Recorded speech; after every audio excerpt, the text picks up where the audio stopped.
Okay, good morning, ladies and gentlemen.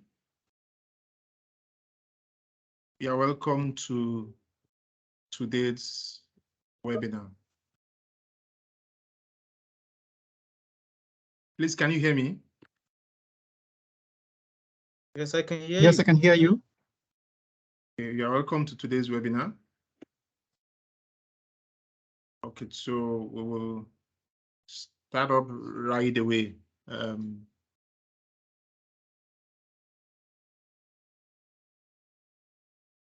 Okay, so today's webinar, understanding risk management, the ISO 31000 model, is brought to you by Certfort Limited. Certfort is a best practice independent certification and process assurance organization.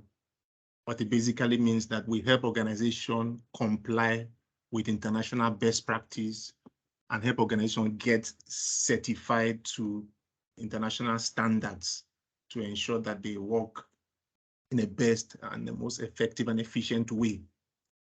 Part of our core services is that we provide certification services, so we can help you get certified, IT security assessment, verification services, process assurance, testing. We also carry out training and content delivery for organizations.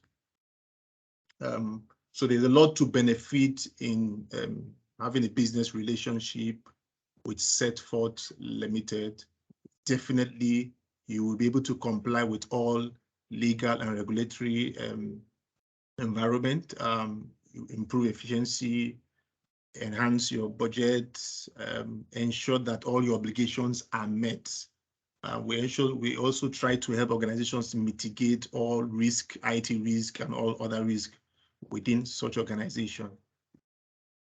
These are some of the standards we help organizations comply to, we implement. These are not all, these are just a few of them, from quality management to environmental management to health and safety, to risk management, business continuity, ensure that the organization is able to go through different challenges, to information and security management. And so for this webinar, the objective, the goal for this webinar is to be able to present to participants on what the benefit of implementing a risk management system in an organization, what the benefit is. So a general understanding of risk management framework and how it can help organization mitigate disaster and develop competitive edge. Our presenter for today is Mr. Dapo Ogundeji. Mr. Dapo Ogundeji is a very vast experience, risk analyst, risk implementer. He has extensive experience in ICT, leadership, management operations, both in the financial service management system sector, to telecoms, oil and gas, to technology organizations, and to government.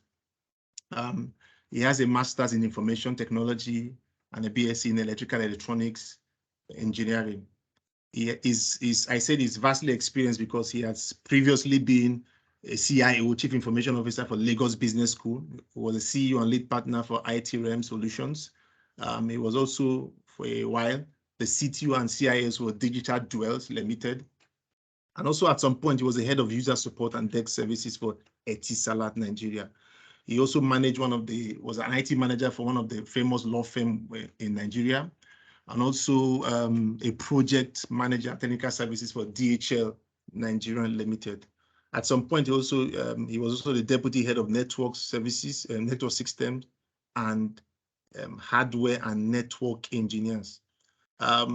This has exposed him to a whole lot of sectors, and he is vastly experienced to be able to deliver value for this webinar. I am sure you will enjoy Mr. Dapo's presentation.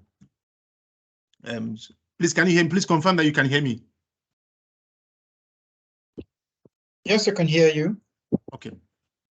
So just something to also add that Mr. Dapo has over 30 management and technical certification. Like I said, he's vastly experienced. So Mr. Dapo, I will hand over the floor to you to take us through risk management system and how it can help organization. You're welcome, sir. Okay, thank you very much. It's a pleasure being with us. I don't know if you can see me. Yes, I can see you. Okay, great, great. It's a good morning to us in Nigeria, and still very early mornings for the people in Americas, and already afternoon for the Asian people. Okay, so we have a lot to cover. Thank you very much, Smith. The things he mentioned, I was thinking as I was mentioning it, that is what we're going to cover, how we're going to be able to try to achieve that within an hour. But I believe we will be able to make a bit of progress. And please, if you have any questions, there is the question and answer. You can drop them there. My colleagues will assist to compile them, and we will treat them. Also, we'll just make mention, because this is being done in an accredited format for the people that get to partake of about 80% of this session. They will be entitled to a CPE certificate, continuous professional education certificate. For some of us might require it for various associations or certifications that we bear. Okay, so moving into it, I will start up immediately with sharing my screen. Please, can you see my screen? Yes, I can see your screen. Okay, I hope my audio is pretty okay. Yes, it's fine. Great. Okay, so understanding the concepts, we're just looking at the concept, and we are using the ISO model as our baseline in this. Key thing I'll just bring out from here, Smith has said a lot of things about it, is that the idea is that it should be an interactive question and answer, try to avoid distractions. He's mentioned the training objective. The idea is that those of us in this session, we are working in one or two organizations, or we have worked in an organization before. So therefore, we have a fair idea of the corporate workplace. He's mentioned this. I'll just add this. I'm also one of the earliest practitioners of management of risk. This is run by Asolos. Those are the same people that manage Prince2, manage ITIL, and all what you. So just some prep questions for us. The idea is for us to have these questions at the back of our head as we run through this session. So the idea is, how do our organization leverage on risk to drive its strategic intentions? Someone can say leverage on risk. My own organization will run away from risk. Okay. Are you aware of the risk of not knowing the risk that affects your organization? That's a little bit of a tongue twister, that there is a risk of not knowing the risk. So if you do not even know, you're not aware, you see one of my slides towards the end talking about the unknown unknowns. How does our organization manage risk effectively? Do we know that risk events are always changing or happening? That is the reality we find ourselves. And this session is to able to guide and navigate us. One of the key things I like to tell people, because I'm a trainer, is every time I'm being taught things about my organization, the key thing I also look at is, how do I apply it to myself, to my personal self, to my family? So please feel free to adopt it as we read. Allow me, a lot of quotes. So one of the quotes I'll quickly highlight here, we can read it, is the biggest risk is not taking any risk at all. I wonder how many of us agree to that. One of the another quote I love here is that if you treat risk as a part-time job, you might soon find yourself looking for one. So essentially, the idea is that risk is all along with us in our lives, both personal and business. Someone said opportunity and risk, they come in pairs. The example I like to give people is that I see opportunities and risk as the two tracks on a rail line. You know, a rail line you often see, especially those in Nigeria, there has two lines and they need the two lines. If one line is down, the train cannot move. And the train needs the two lines to balance and to make progress. So those two parts is what I'll be talking about risk. So about risk management, you can see the fine act of balancing there. What is risk? The key thing I will just highlight from here is that there are different types of risk. And when we are talking about risk, often people used to connote it as danger or something of chance. There's the concept of, oh, it's something voluntary and involuntary that is outside human control. And of course, because there is no definite like crystal ball that anyone can look at and say, oh, this is what is going to happen tomorrow, we are made to take decisions within that confines of uncertainty. When I was preparing my slides, I was looking for something interesting, and I remembered Star Trek. I don't know how many of us watched all the Star Wars series and stuff like that. One of the most popular video movie franchise in the world. The first officer asked the captain, he said, please, I need a risk-free solution, because they wanted to go into somewhere. And the guy replied and said, no, sir, uncertainty is part of the equation. That is, when he's making his decision, he has considered a certain level of uncertainty. So the question is, what level of uncertainty do we consider in our organizations, in our workplaces, even in our personal life? Let's look at definitions. Of course, we always take from ISO 31000. It says risk is the effect of uncertainty on objectives, whether positive or negative. And to me, I love that. And I even love it more that they started by saying whether positive or negative. They didn't even say negative or positive. In English, they will have meant the same thing. But for us, looking at it from another level, what we're trying to drive here is that risk does not automatically connote negative things, does not connote bad, does not connote evil or anything like that. One of the simplest definitions is uncertainty that matters. So there are different forms of uncertainty. But there are some uncertainties that matters to you or to the organization. There are some that do not matter. For somebody, someone might say that if a whale dies in Singapore, that really doesn't affect me. But if there is a tsunami in Singapore, that can affect supply chain, and that might affect XYZ, which will affect my business because I'm in the transportation or in the logistics business. Where risk management looks at all the processes that aligns with identification assessment and prioritizing. The reason for prioritizing we'll get to see later, because there will always be a probability of occurrence of this. I made mention the risk of not taking a risk.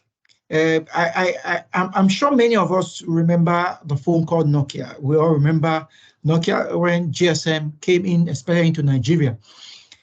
When Nokia was being rounded up, the CEO ended his speech by saying that we did not do anything wrong, but somehow we lost.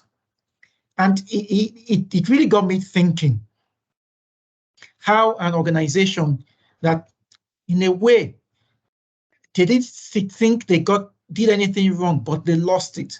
Of course, Nokia was a high brand. In 2003, 73% of mobile phones in the world was made by Nokia. All the rest put together, that is, put Samsung, put Apple, all of them put all together, they were not even making as many as 50% of what Nokia was doing. They were the brand. But of course, you know what happened. By 2010, they lost 90%, and currently they do not exist as we know them. That is the risk of not taking a risk. And what was the risk? The risk was, oh, should we move to an Android environment? Should we create an ecosystem that can allow other players in? They had what they call the Symbian OS. It was a locked environment.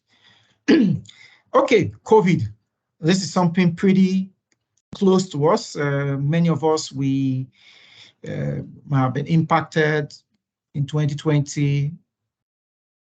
March 30th, to be specific, the federal government of Nigeria instituted or initiated the lockdown, where we all were restricted to our homes to hibernate, as a friend of mine will call it. The idea is that we call it a threat multiplier, because it throws in different aspects of threat. And nobody would have imagined by January 1, remember all our New Year resolutions, all our things that we'll do, that in less than 3 months, we will all be locked indoors. And that is one of the things that comes to when we are thinking about these components. Great. I trust you can all hear me still.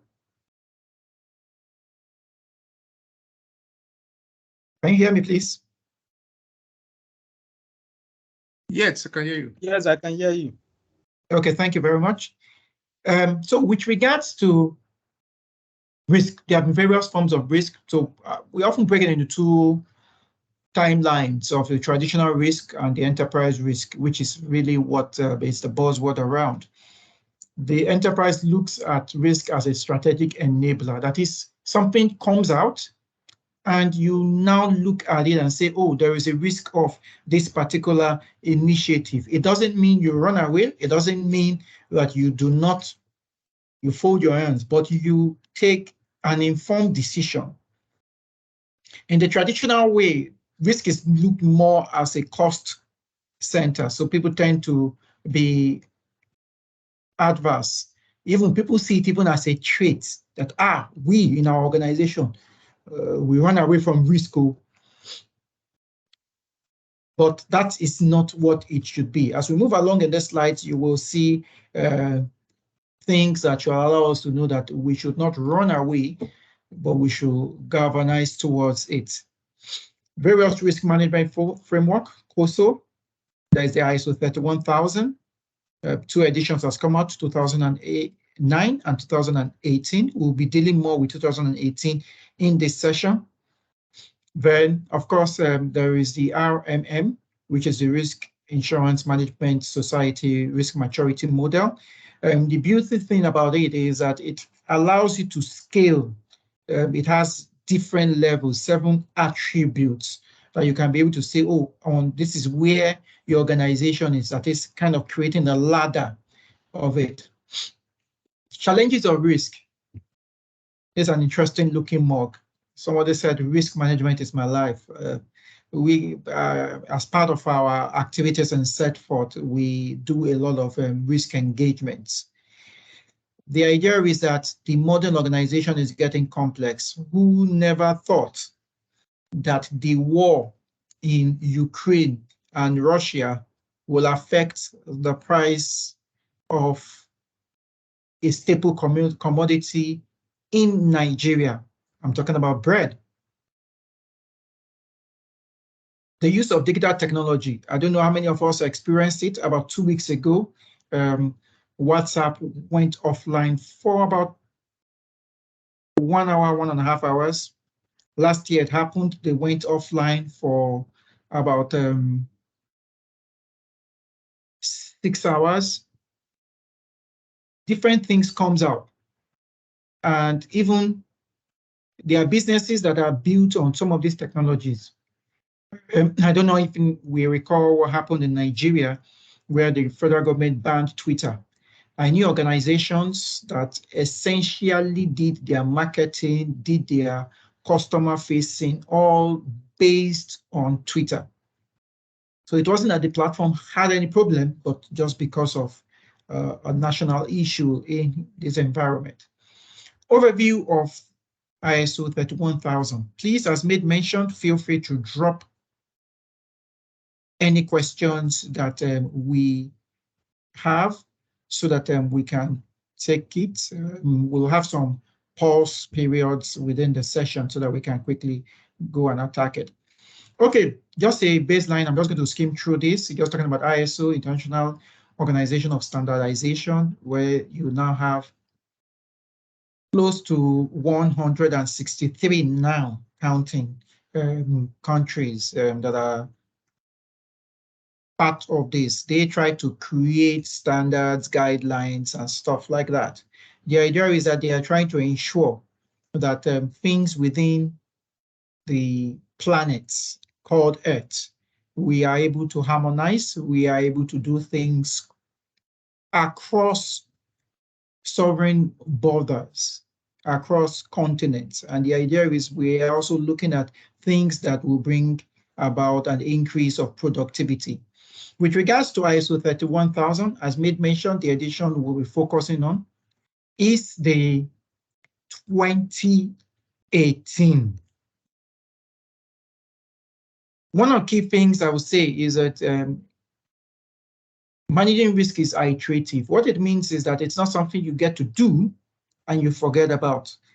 It's cyclic. They have created this standard to help organizations to be able to manage their risk, make decisions. They've been able to ensure that this is also a key component of governance and leadership within organization.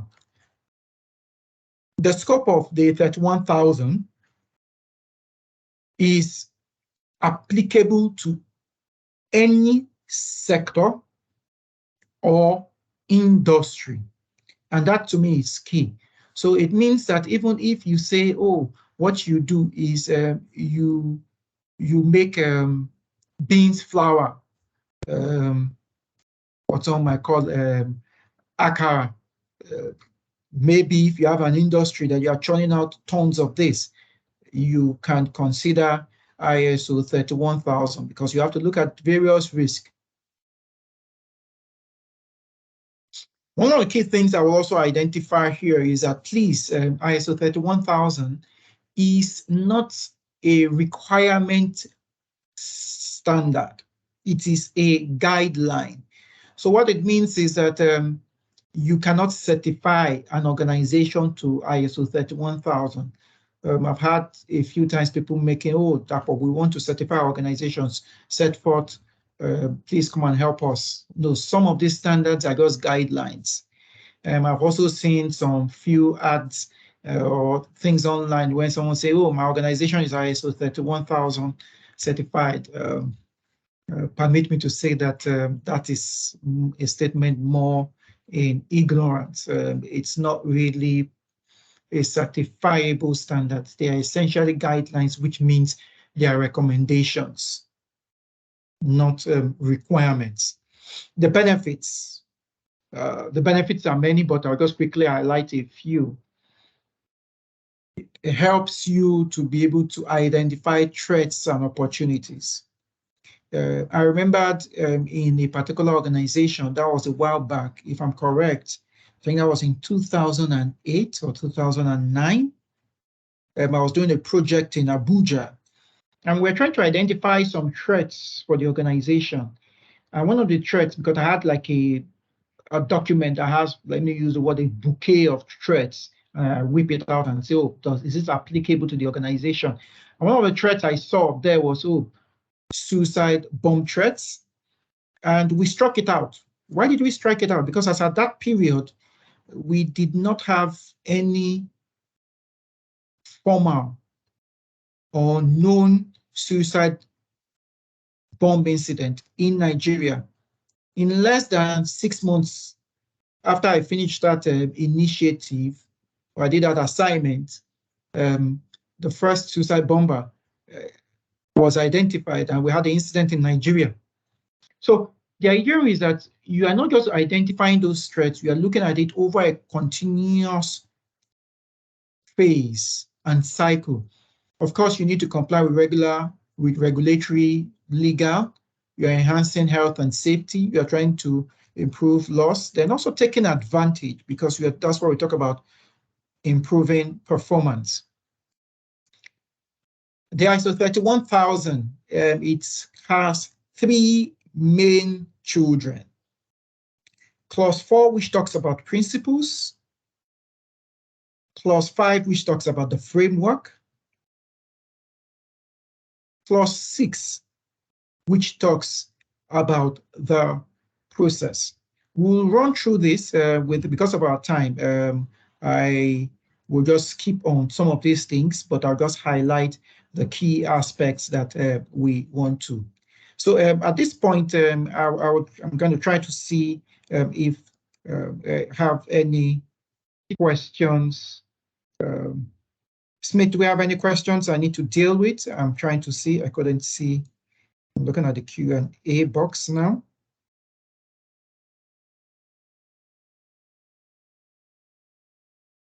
Okay. Elijah, are you able to confirm? No question.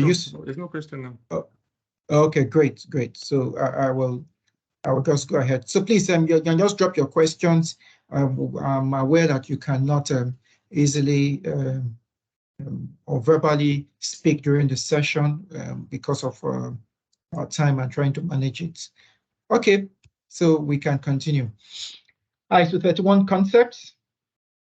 So we've talked about an overview. So right now we're going into the meat of ISO 31000. When we're going to the meat of it, the idea is we are going to be looking at various key things. I trust you can still see my slides.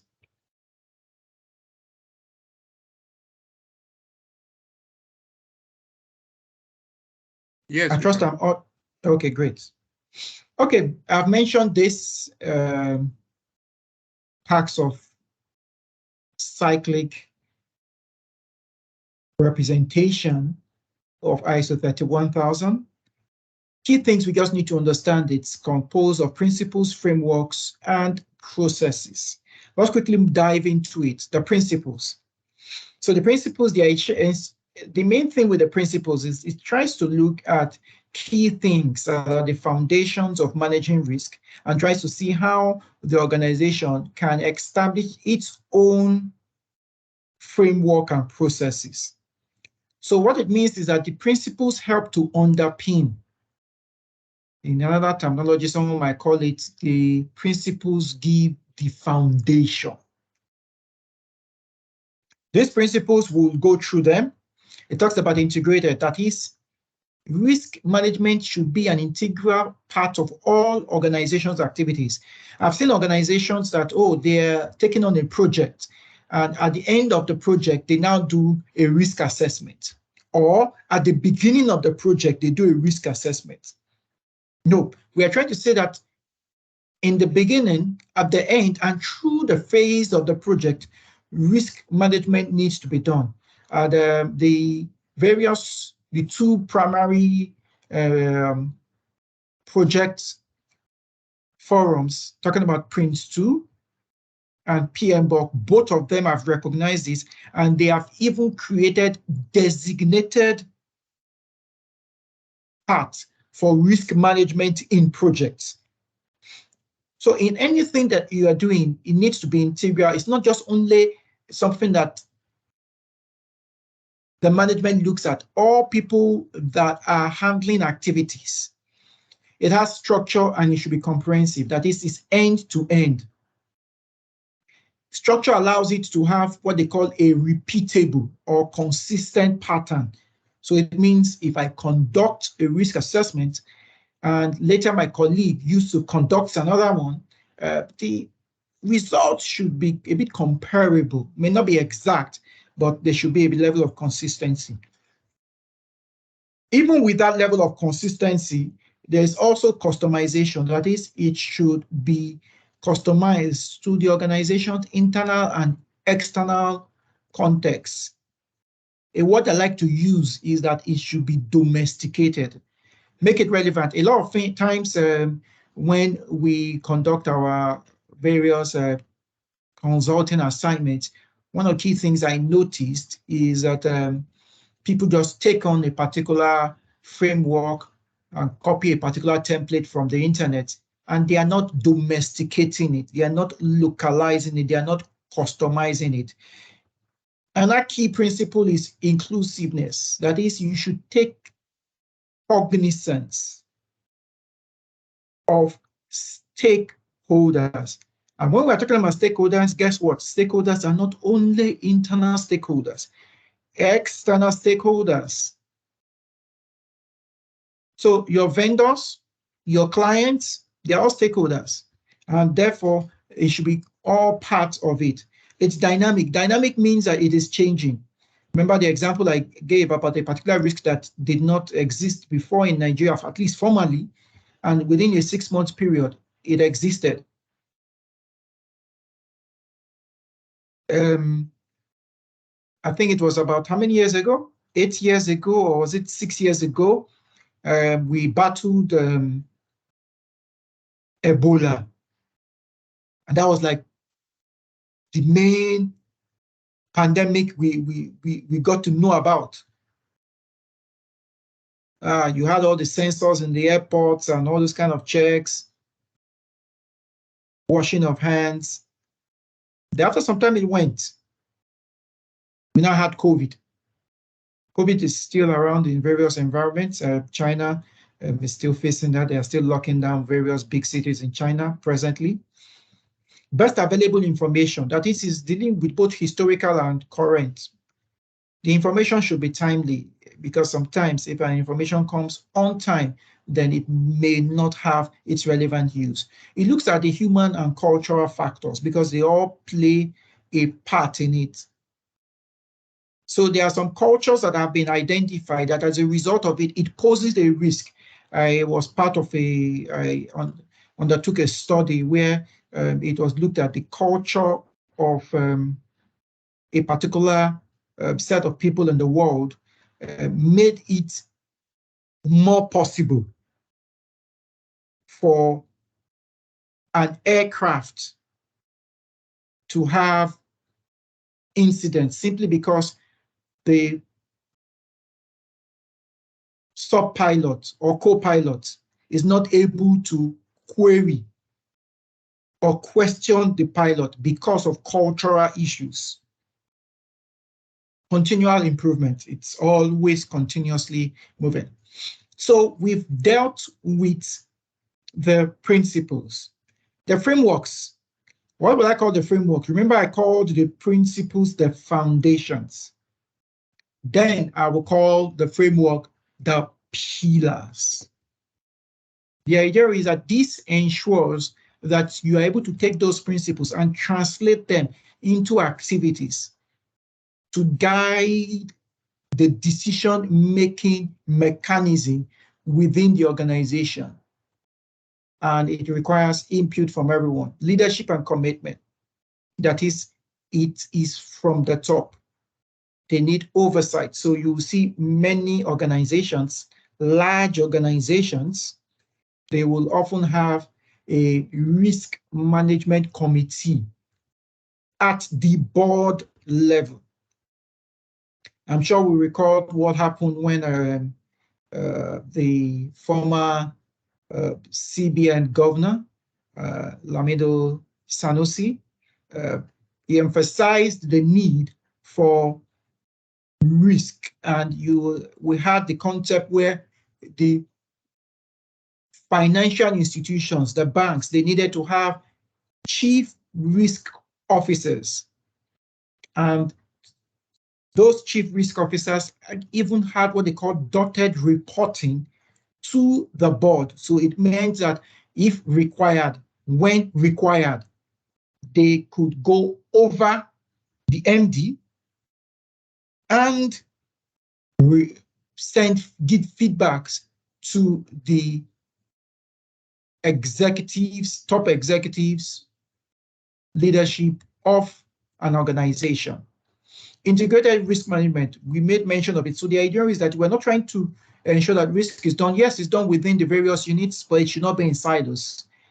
Concept, it should be integrated. Design means that you are ensuring that it is tailored for the organization, to address the organization. The implementation looks at what are the requirements within the timelines, within the activities, and helps to be able to address those key aspects. Evaluation. So it is not good enough for us to be doing it. We need to be evaluating it. I was taught a long time ago that what cannot be easily measured cannot be easily managed. So what it means is that you need to have measurements, you need to have evaluations, metrics. Then, of course, you need to have improvement. You could see, you will see that there is a tight integration between the foundation, which is the principles, and the pillars, which is the framework I made mention. Oh, this is now the processes. This is where it gets a little bit technical. So we will make the slides available, but in this aspect, I'll just pick some key aspects that I believe I should mention given the short timelines we have. Broken into several boxes, you can see the interplay of boxes. Key boxes we'll be looking at is looking at the scope context. Communication talks about the various external people, talking about recording and reporting, and talking about the monitoring and review. And of course, sitting smack in the middle is the risk assessment, which has its own 3 children: risk identification, risk analysis, and risk evaluation. For some of us that have been involved in risk, I'm sure that we have been able to see some of these things. Key aspects that it also brings out within the risk assessment and risk treatment is the concept of managing those risks within a general environment. So some terminologies I'll quickly make mention. Each organizations need to understand their risk attitude. That is their approach to pursuing, retaining, taking, or even turning away from risk. I remember during the Gulf War, if I'm correct, yep, I think that was the one by the senior Bush. I heard that Pepsi Cola went to go and situate a factory in the Middle East during that period. And so I was like, wow, that's the time everybody's evacuating from there. You are situating a factory. And their own concept was that, oh, they believe the soldiers will need to drink Pepsi Cola. And I was like, interesting. Because of course they understood that the soldiers, American soldiers that came down from all the way from America down there, will want to have a taste of home. And what better way than to give them Pepsi Cola? It might have been a marketing stunt, but it really struck a chord that while people are running away, they were running towards it, of course, in a defined way. So risk appetite, what's your risk appetite? What amount of risk am I willing to take? Risk tolerance. Okay, I've taken a particular risk, but what band? That is when you look at the plus or minus, when someone tells you, oh, this thing is 10 million naira plus or minus. That is the tolerance. So each organization needs to define that. A lot of times this is not known in organizations, and because it is not known, it becomes tough when conducting a risk assessment. The risk assessment phase looks at the risk identification, because you need to first identify those risks, as many buckets of risk that you can have. Risk analysis, that is looking at those risks you've identified, reviewing them, determining the level of risk. The evaluation is trying to prioritize them, trying to know what types of activities you can do. In the risk analysis, of course, you can look at preventive, detective, and corrective. Preventive is looking more at targeting the cause or the drivers of that risk event, while the corrective is trying to target the consequence. So when we're having our business continuity plan, actually, most of us do not know it. It's actually seen more as a corrective measure. It's not essentially a preventive, because it's a plan that when the disaster occurs, XYZ will get to happen. Risk evaluation can lead to doing nothing further. So there is a difference. There are two organizations are not doing anything, but one is doing it from an informed perspective, and that's what we are really trying to identify. Because they have done risk identification, they've conducted a risk assessment, and therefore they can decide that vis-a-vis this, we will continue. We will not do anything further. Organizations look at it. Of course, you know what's happening a bit in Nigeria. The elections are coming up in February. So many of the multinationals are looking at it. Oh, what should we do? How should we respond? But not looking at it is the aspect that is risky, but looking at it and taking a decision. The decision may pan out positive or negative, is actually a step in the right direction. Risk treatment plans. There are various risk treatment that can be applied, and of course, you generate what they call a risk treatment plan. Please, as I said, if you have any questions, feel free to drop it. There'll be another pause session where I will have opportunities to peep into it and pick up our questions. The Q&A is there, and then we can make good use of it. Okay, with regards to risk treatment, the idea is that it's an iterative method of deciding, planning, assessing, and trying to know what level. You can see the chap there is trying to bring down that thing from medium to low. Please, he is not trying to bring it to nil. That's something that sometimes I get to see that happens. That they will say, oh, they want to bring it to nil. No, he's trying to bring it to low. So we need to take cognizance of that. Monitoring and reviewing, that's trying to look at the effectiveness. So you have a system in place. You've kept in some processes. You need to be checking it to be sure that the outputs still ties in, still aligns with the objectives. Reporting and recording. It's very important that management, especially senior management, get to know what is happening. If they don't know, they take decisions. And the decisions can backfire. I don't know how many of us remembered the Ikeja bomb blast. That happened almost like is it 15, 20 years ago.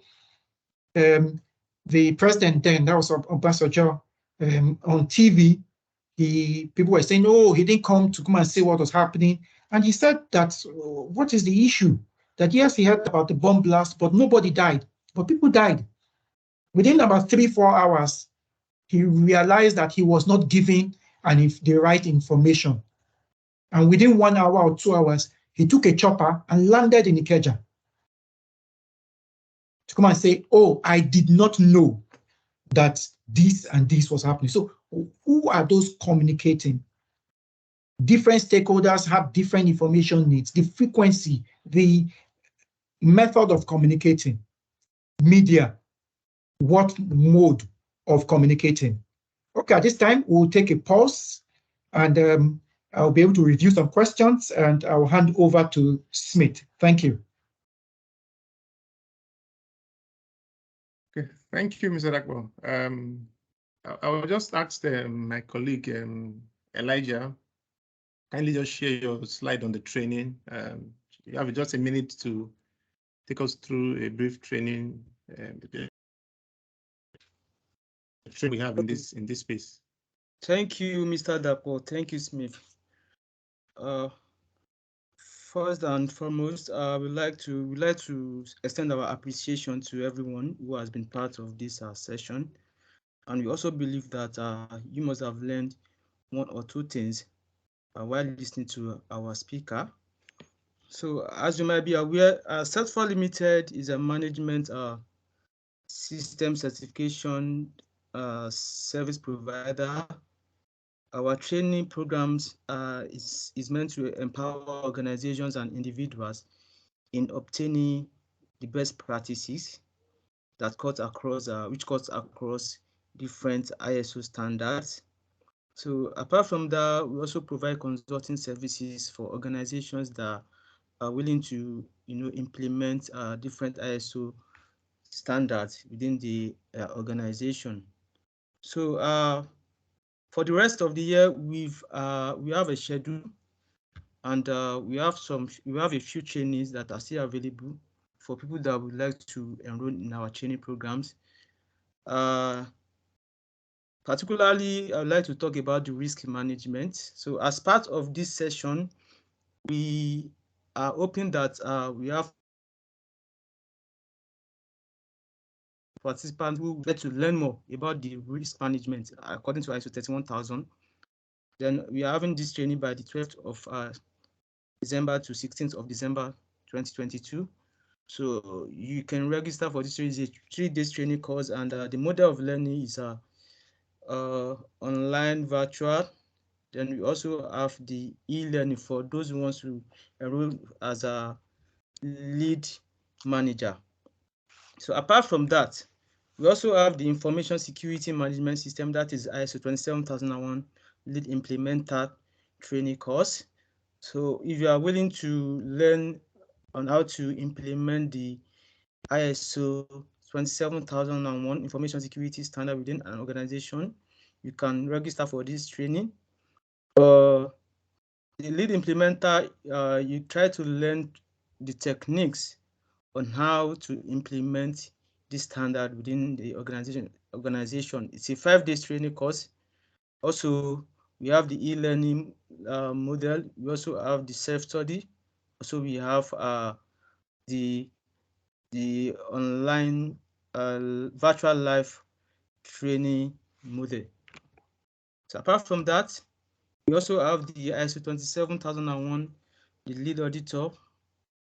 With this training, you can learn the techniques on how to audit ISO 27001 frameworks within an organization.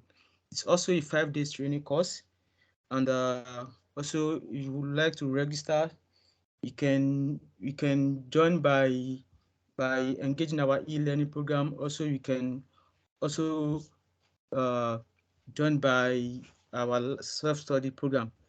Then apart from that, I think that's all for this year. So we also have some other training courses. If you had visit our website before, you can see that we have different training courses that we offer, ranging from ISO 9001, that is the quality management system. We have the ISO 22301 business continuity management system. We have the 45001 occupational health and safety. We also have the ISO 14001, that is environmental management system. So that's the end from my end. So at the end of this session, we share a form with everyone who is in this, who has been participating from the beginning.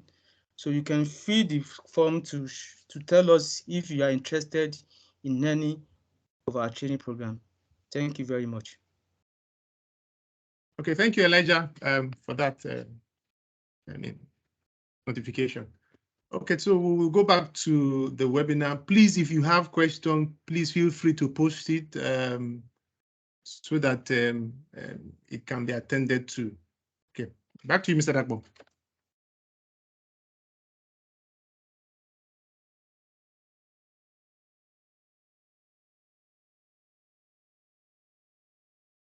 Can you hear me? Mr. Dapo, you are muted. Okay, thank you very much. Okay, I can hear you now. Okay, so I will go back to sharing of my screen.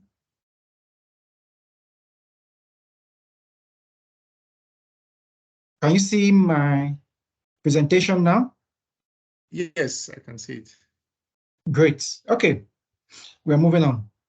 So yes, we've been talking about ISO 31000, but the other risk management frameworks as the COSO ERM framework, which has 20 principles organized in 5 components, key components.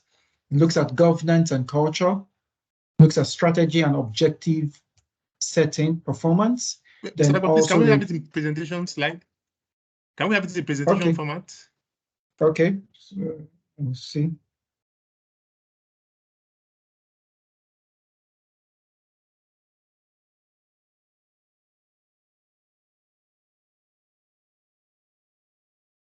It's coming up now.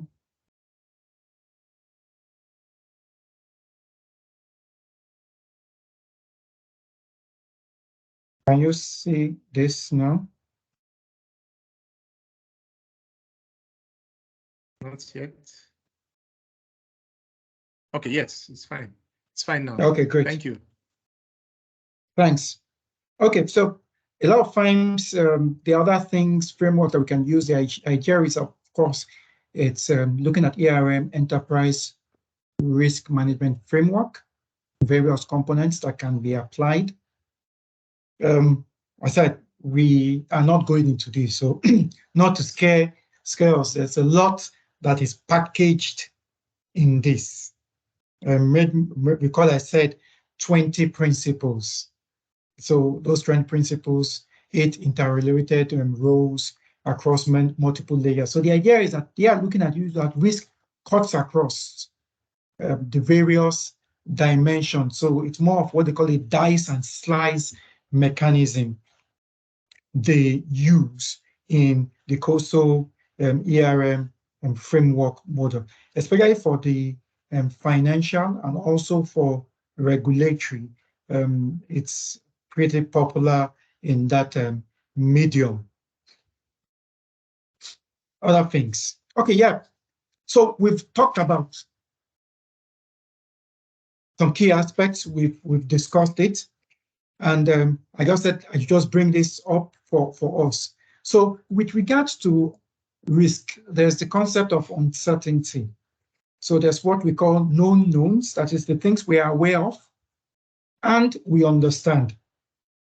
Known unknowns, the things we are aware of, but we do not understand. Then there are things that we understand, but we are not aware of. So we're not aware of it, but when it comes, oh, we understand how it works. Then the unknown unknowns. Those are the things that we are not aware of, neither do we understand. So there are different concepts. I had an interaction with someone, I think it's a risk expert based in the Middle East, and was making me to understand that different levels that organizations look at it. So that even in, yes, a lot of the Middle East, you see a lot of development, that do I know that they have done scenarios to say, oh, what happens if the power goes down? What happens if systems that they have done a crisis management system that allows that even if the telecom system goes down, you cannot call. A policeman knows where to go to, where to stand, where his beat will be, so that he or she is able to manage that area designated to him or her. Yes. So what you are trying to say is that this is an unknown knowns. That is, we don't know when it's going to happen, but if it happens, well, there are some things we do not know. So we are hearing of pandemic, but there can be another form of pandemic that is not like the ones we are known or we are aware of. And this brings a lot of uncertainty. What risk management tries to help us to do is it actually tries to help us to deal with these 4 quadrants. And the reason is the concept of the unknown knowns is to be able to push don't know if you can see my mouse, is to be able to push any of this box, any of the unknown nodes, either into this box or into this box. So what it means is that we can begin to understand. So an example of an incident that I heard that the American government is preparing for, or they have a kind of contingency plan, is what about if a meteorite hits Earth and almost wants to wipe out Earth? So, of course, it might not be something that we here might be preparing for. The new ruler of, I think it should be UAE or one of the Emirates, appointed a minister of artificial intelligence and AI and some other things like that. And the idea is that they are looking at that within a space of 100 years. Not that they will be alive. They want to be able to ensure that they have a colony in space. So the idea is, what about if a threat comes, the air is poisoned and stuff happens? How will they react? How will they respond? So they are trying to deal with that, with this concept of uncertainty. And for us in our lives, we need to sit down and be able to identify in our organizations and even personally where those boxes deal with. Of course, these 3 boxes are boxes that there is an emphasis on. But as I said, the idea is to be able to push things from this other box. Likelihood table. A lot of times when we are doing, so right now I'm just throwing things at us that we can begin to use in our organizations. We can create a likelihood table. Rare, unlikely, possible, likely, almost certain. So the idea in it is that you are able to graduate, that it allows you to know where should your effort be. So a simple thing I will say is that, oh, I want to hold a party. And the party is going to be in October. October is a rainy season, at least for us in the southern part of Nigeria. I'm sure you've heard about the flooding. So the question is, how are we going to deal with it? Is it unlikely? Is it possible? If it's almost certain, then we need to take action. I don't know how many of us have heard the federal government has actually said that next year there will also be another flood. I heard about some states, 1/3 of the states were almost taken over by flood. So those are the things that we should begin to look at and say, oh, where are the possibilities? And that's what a likelihood table gives to us in our organizations. Don't look at the incidents. What happens if another entails occurs? What happens if the vendor disappoints? Do you have backups for those vendors? Consequent table, I'll just gloss over this. This is trying to look at what is the effect. So there is the likelihood. Then what is the effect of it? So someone says, oh, it's going to be a rainy season, but okay, I'm going to have my event not in the outdoor. I'm going to do it in the hall. So I've been able to mitigate the consequence of those things. The risk matrix allows us to put both the consequences and the likelihood in a table and create a roadmap, an action plan for an organization. So please, that something is in green does not mean you're not going to do anything. I'm just using this color to be able to denote. An organization can say, even things that are low, we will continue to reduce it. So an incident can be seen as extreme, which is this 5, and it can still have low. Why? Because it has a real. So let me give a simple example of that. Earthquake. What is the consequence of an earthquake? It's often devastating. But the question is, when last did an earthquake occur in the city of Lagos or Abuja? Almost none we have on record. So it's very, so it means it's low. I may not do anything about it. So there are some times that it's a combination of this and it creates the risk matrix.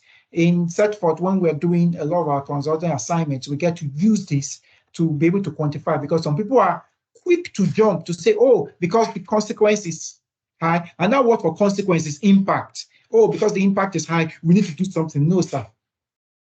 Because resources are limited, you need to take cognizance of some of these things. Risk management trends. We've all heard about what happened during the pandemic. We've heard about the concept of the Great Resignation that happened towards the beginning of this year, where a lot of people began to question why should they work from a physical office. They got tired of. People said it was a change of life for them. It happened more outside the country, where people now began to say their priorities for life no longer became work, work, work. Began to say, no, the life is XYZ short. I need to do other things. In Nigeria, we know the common terminology, jackpine. That is a risk. How does our organization, how will we address it? It is not that there have not been migrations before, but it's just that this has just been a heightened level. So those are the things we need to begin to look at, and it affects various industries and businesses. Of course, part of it is also looking at how artificial intelligence, I don't know if you saw, there was a quote, I don't know if it came up here, by Stephen Hawking, regarded as one of the greatest minds of the 21st century. The man is a quadruped, his hands and legs, he's not able to move it. He has one of the highest IQ in the world. He said artificial intelligence is something that he believes will definitely transform, but at the same time, it can also definitely mar. I don't want to go into the movie of Terminator, but that was the concept of it. Artificial intelligence that became more aware, and it began to wreak havoc on its masters. So key topics or the trends we'll be looking at, the cybersecurity, data privacy. So data privacy is becoming key and important. Of course, you've heard of what's happening with regards to Twitter. Talent management and culture. Remember what I said, jackpine. How do we manage the talent? Those are risks. Economic, political, social volatility. Different things happening in different environments. The election is happening. How do we handle that? Regulatory changes. We all heard what happened. If I'm correct, it was on the 26th of October, where we had a CBN governor announcing a change of some notes. If I'm correct, the 100, 200, 300, 500, and 1,000 naira notes. And all of a sudden, there's a bit of pandemonium up and down. People are like, what's happening? How are we going to handle it? What's making the prices of things escalate? Organizational governance, entities, all those are key in trying to drive this. I won't go much into this. Elijah, my colleague, has mentioned our various risk trainings. Agreements, these are where some of the things that we viewed, it comes up. Certfort, you know about us. My colleague Smith has done this. The idea is we intend to be able to bring about, we are offerings, look at certifications, verifications, inspection, process assurance, research and development, training, and content delivery. So, yeah, and that quote again for me, permit me. If you don't invest in risk management, it does not matter what business you are in. It is a risky business. I don't know if we concur with this, but I'm hoping that we do, based on a few things I have been able to show. So, into the question and answer, we have a short time.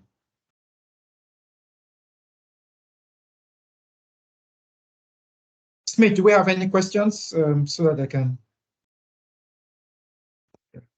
Trying to bring up the Q&A box.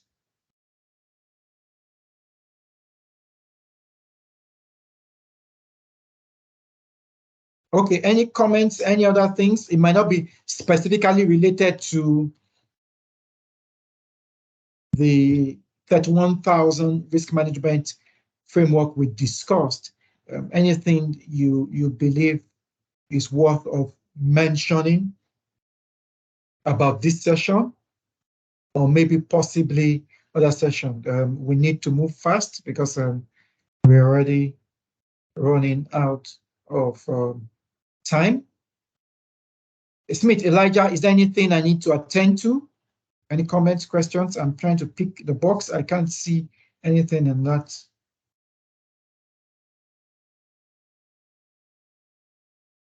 Can you hear me? Yes, I can Yusuf, hear you. please. No question here, no comment. So please, if you have any comments, you have a question, please, can you post it or indicate by raising your hand, raising up your hand? Okay, if you also want to speak, I think they can also permit, Smith, I think with the raise of hand, you are able to know who to unmute. Yes. Okay, good. So if you just want to verbally pass your comments or your questions, you can do that. You have the opportunity. The idea is to be able to do this session for about 60 minutes. So okay, I have someone's hand up.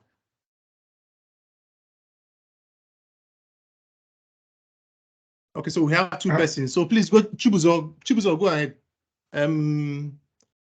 Yusuf, can you unmute Chibuzo?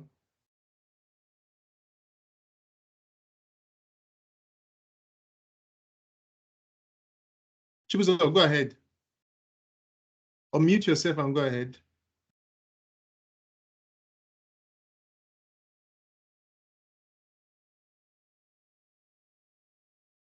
Chibuzo, we can't hear you. You may have to be. Chibuzo, are you speaking? We can't hear you. I'm saying that you are unmuted, but I'm not able to hear you. Okay, it's not good. Maybe you go to the next person, please. Okay, so why would we wait for Chibuzo to? Okay, yes, I can hear you now. Chibuzo, go ahead. Okay, thank you very much for the presentation. So please, I want to ask, do we have any risk management software that a pension fund administrator can use? Okay, yes, there are risk management softwares.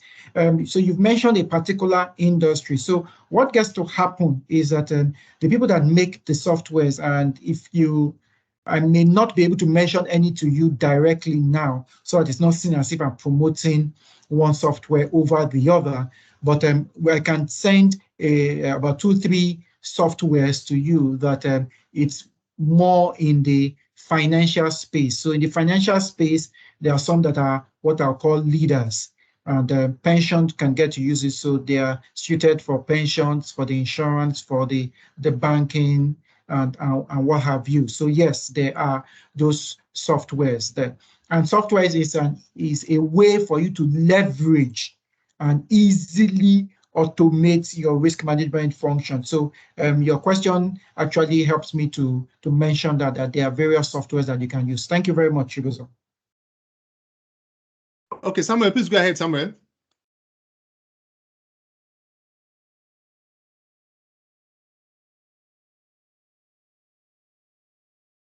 Samuel, unmute yourself and go ahead.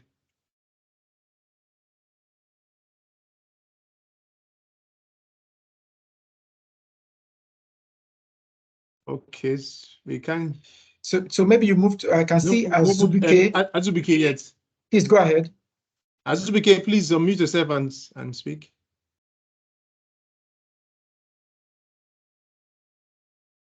Okay. Thank you, Mr. Dapo, for this training. It's been an awesome experience. Thank you.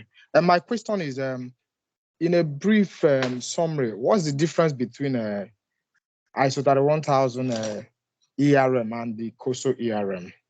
Thank you. Okay, thank you very much. So first of all, I'll first say that where did they come from?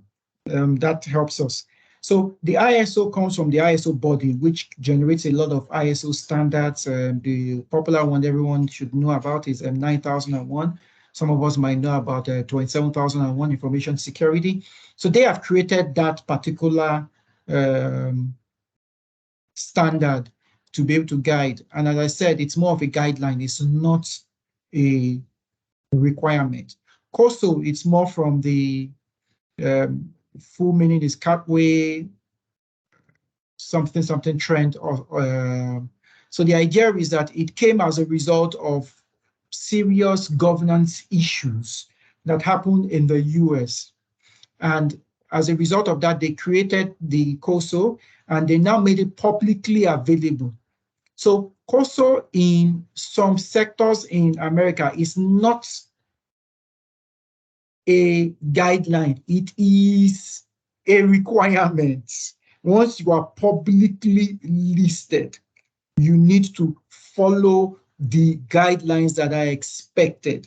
And they've been able to create that, let me use the word, like a standard for publicly quoted or listed companies. So that's what they, but in the core of it, there is a great overlap between those two frameworks. I would say like 80%. As I always tell people, someone is looking at the glass, he's saying it's half filled, and that person says it's half empty. Guess what? Both of them are right. So it depends on the angle. So it also depends on where you are also coming from. If you are in America, you will surely, and you are in a publicly listed company, you will surely have to abide by the COSO. But ISO is international, various countries. So there are many countries in Africa that they do not even know or even get to use COSO at all. We use COSO here a bit, not as a requirement in that sense, but as a result of our international activities in Nigeria. So I don't know if that quickly helps to address it.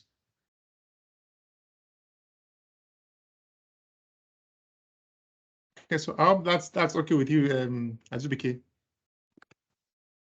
Okay, Mr. Dapo, a comment from the registration form when someone registered. The person wanted to know how does risk management relate to an estate organization?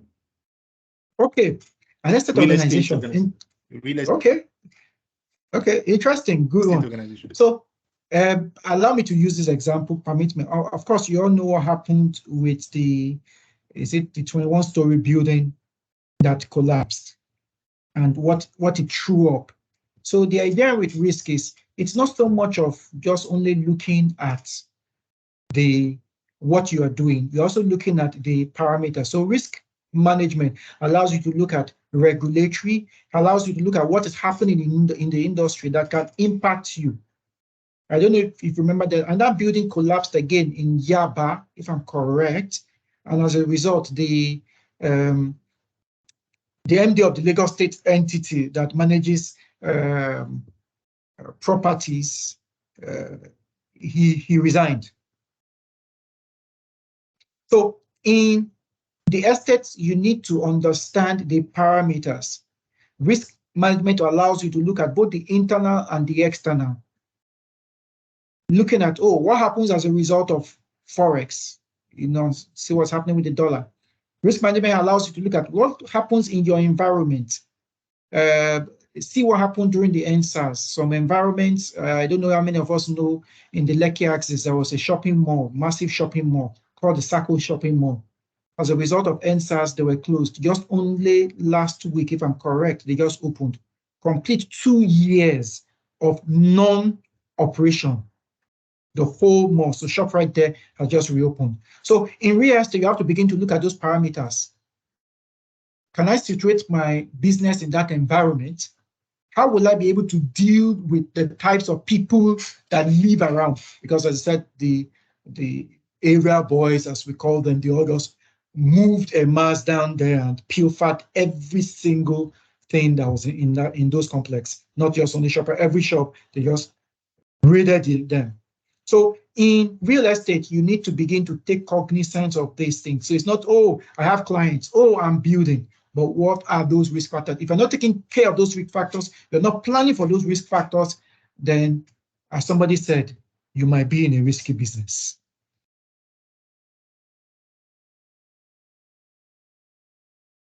Any other? Okay, so Smith, I think we're already run out of time. Yes, quickly, maybe the last one. Yes. Yeah, okay, so there's a comment here about developing business continuity and how it relates to the business risk management, business continuity plan and risk management. Okay, great. So one of the key things that happens is in trying to work on an enterprise risk management initiative for an organization, one of the attributes or outputs that comes from it is the business continuity, because the business continuity is the plan or intended response by organization to handle incidents that they envisage. And at the same time, it helps the organization to prepare, because as somebody said, the best time to plant a tree is really 10 years ago or 20 years ago. The next best time is now. So business continuity allows you to prepare. So yes, the incident happens. It affects everybody. But guess what? You with a business continuity plan that has been tried and tested, please permit me to say that. So a lot of people have a business continuity plan, which is just a document. It stays on the shelf of the MD or the chief risk officer or the CIO. But tried and tested business continuity plan, it's very important. Then you are able to respond. I remember the particular organization, I don't know if any of us will recall the famous 9/11, the Twin Towers that was hit in US.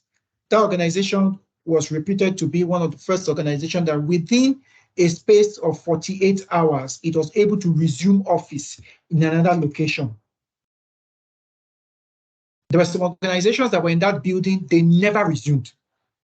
As in, they ceased to operate. Because the issue that they assumed that will happen, there was a particular organization, I forgot the name of the organization, they had an office in one of the towers. They had their backup office in the next tower. But they were like, oh, if light goes, if anything goes, oh, it's two separate buildings. But nobody envisaged that somebody could hijack a plane and ram it into a skyscraper. So business continuity helps you to look at those scenarios and tries to see how you address it and gets you prepared to address it. And that's one of the key things with business continuity. Thank you. Okay, thank you, Mr. Akbo. Thank you so much for this insight. I think one of the take home I will not stress is the table that talks about the known knowns, unknown knowns, the known unknowns, and the unknown unknowns. That should be a take home for you, so that it's part of what we apply as we embark on risk management. And one of the things Mr. Dapo mentioned is that this is also applicable to individuals. Permit me to say it's also applicable to families. That means, am I correct, Mr. Dapo? Very correct, sir. Okay. So it means that these principles and framework we can apply to our individual lives, even to our careers, even to, because what comes to my mind is, I remember a lady, sorry, I'm taking your time. I remember a lady who used to work with New Nigerian Bank around 2000, 98, 99, 2000. But then she didn't know how to use a computer. She was basically, she knew how to use a typewriter, and she had an NCE then. There was no upgrade done, and she's been with the bank for over 10 years. And suddenly there was a change in direction, and she was off. And that's like a midlife crisis. You've been married with children, suddenly you don't have the required skills to cope in the new banking space, and then the person is out of. So that's something we can. So this is something we can apply. The known unknowns, the unknown knowns, the unknown. And take it home and apply. And also, I will just share my screen for you to see our social media handle. I've also shared the form on the question and answer section. Please, the form is there, and the feedback form. Let us know what you think about the webinar, and if you need to move forward with the conversation, we can take it up from there. This is our social media handles. LinkedIn, you can find us on LinkedIn, Certfort Limited, on Facebook, Certfort_Limited, on Instagram, Certfort_Limited, on Twitter,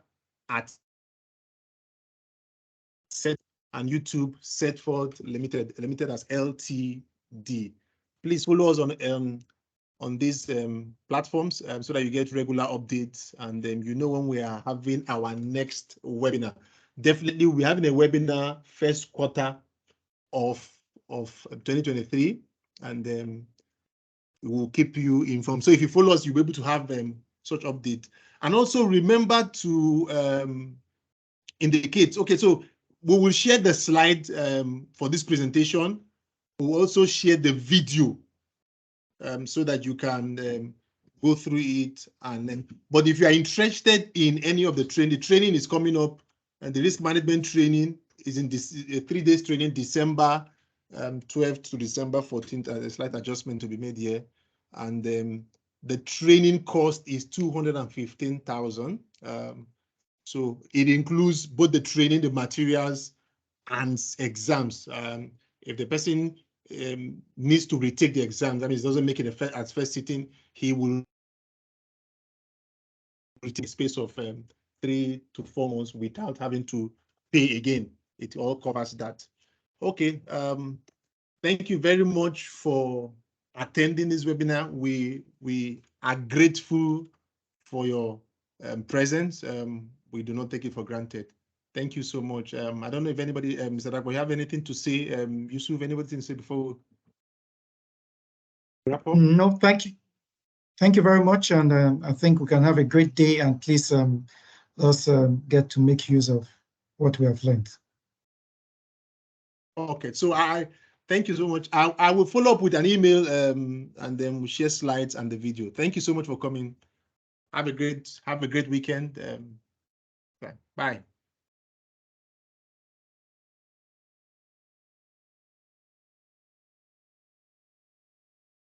Remember the form. Please click on the link for the form.